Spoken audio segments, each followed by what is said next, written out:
Good afternoon. My name is Joe Bandel, and I am the last Rosicrucian.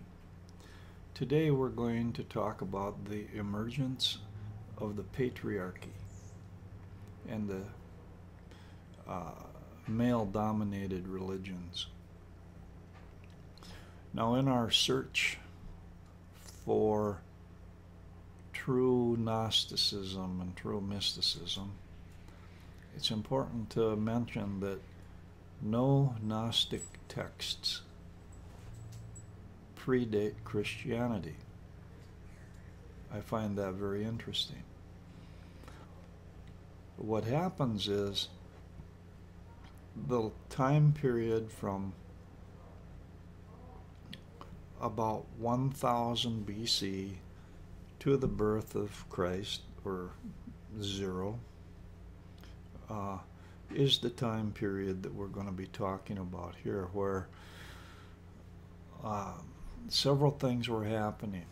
One of them was the demise of goddess-based religions, along with the rise of patriarchal religions.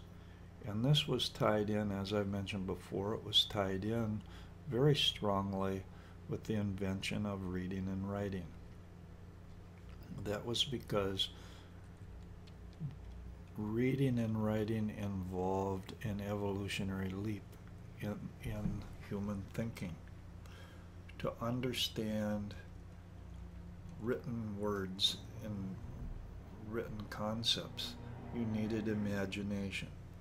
You needed to be using your brain in an entirely new way, because you needed to literally create the world, a world inside your head that reflected what the words were about. You couldn't just look around you and tell what was written down. That's not how it worked. You had to visualize and understand the words in a way that had not existed before. And one of the things that happened during this phase was the development by some people, the development of a sense of self, of a sense of ego, and of a sense of soul. In psychology, we talk about the observer self or the watcher. When some people, and this is not all people, but some people in their dreams, I'm one of them, this includes me, there is a self, an observer self, and part of me watches another part of me act out a dream. And I've even had that observer self notice other two me's or whatever. But what we're talking about is the evolutionary creation of this watcher or observer self. And it was a very exciting thing that happened, because suddenly people began talking about the soul and the immortality of the soul and life after death, and how this personal awareness could possibly exist beyond the death of the physical body. This didn't happen before that, before reading and writing. Before reading and writing, all people were doing was they accepted, hey, goddess brought forth life. We were born, we died, and then born again. Now, for the first time, they were latching onto this concept, life after death, life without a physical body.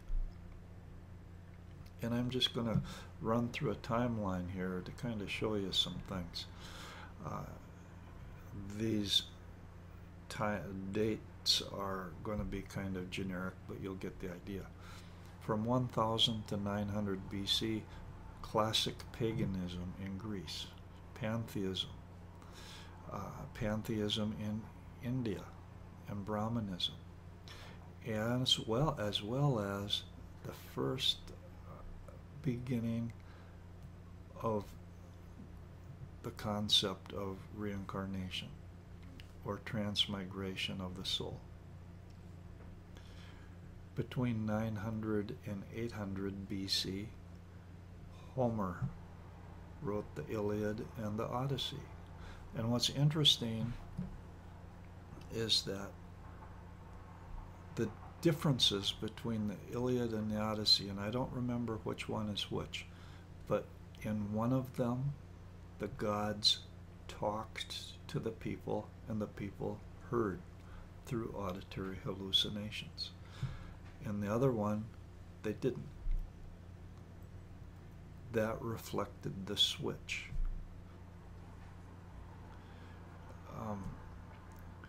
700 BC to 600 BC, the Vedas were completed in India. Some of the earliest religious writings. And these writings were believed to be expressions of things that were literally seen or experienced. In other words, there was nothing theoretical about them. They were represented as reality. We have 500 BC, around 500 BC, Gautama Buddha. And I might add a note here, the 6th century BC was the high point of human wisdom, because during this century you had Confucius, Buddha, Zoroaster, Lao Tse, the Jewish prophets, the Greek poets, artists, and scientists. All of this seemed to be happening at the one time, and it was swirling around this concept of reading and writing, this concept of the observer self and philosophy. Between 500 BC and 450 BC, Prometheus Bound was written. And we're beginning now to see a split between true mystics or Gnostics who believe in organic mysticism, sexual equality, and tantrism, and the atheists who believe in logic and reason and do not believe in life after death or the spiritual realms at all. Lastly, on the timeline here, we have around 47 BC, the library at Alexandria is destroyed by fire. So this time frame, loosely speaking, shows the transition from goddess-oriented civilizations to patriarchal civilizations. And something that's not mentioned very often is it also represents a shift from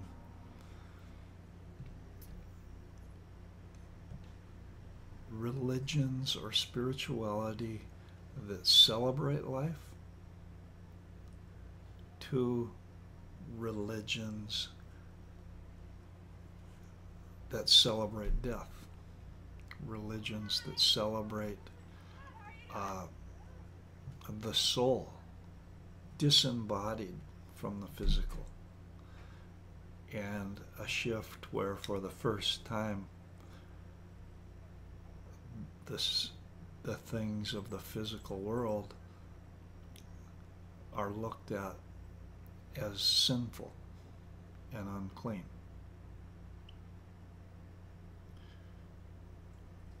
Now,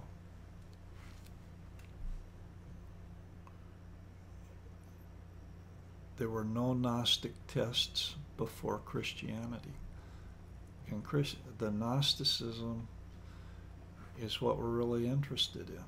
The secret teachings of the feminine, the balance between the feminine and the masculine, and that energy dynamic, because that is literally what develops the soul, what creates the soul. But it is being denied at this point in time. Instead, you begin hearing about the divine feminine as Sophia, as the marriage of the soul with the higher self. So people are going in their heads. It's spiritual and mental, philosophical, and getting away from the heart, as we will see in my next video talking about early Christianity. But what's important here is we can actually see where all of a sudden, instead of a celebration of life, it's a celebration of death. Let's get out of here. And that is patriarchy. That was dominated by males and represents a radical shift in the thinking of historical humanity. And it included the atheists, and I'll call the false prophets, I'm going to call them the zealots, because they're the ones that were really affected, because they're the ones that were saying, it's wrong, it's wrong, it's wrong. Sex is sinful. Earth is sinful. These kind of things. Also, they were dealing with the light, spiritual light in unity. We're talking about Zoroastrianism is one of the first religions that involved the belief in monotheistic beliefs, the belief in one source, supreme source. The Egyptians also, under Pharaoh Akhenaten, believed in one solar being as a god. And Moses got the belief of one God from the Egyptians because he was trained in the Egyptian temples. He was raised by an Egyptian princess as her own son, and went to the Egyptian temples at this time in history. Well, it's time for me to break off here. Visit my webpage, share this, support me if you can. Go to my webpage. Thank you very much.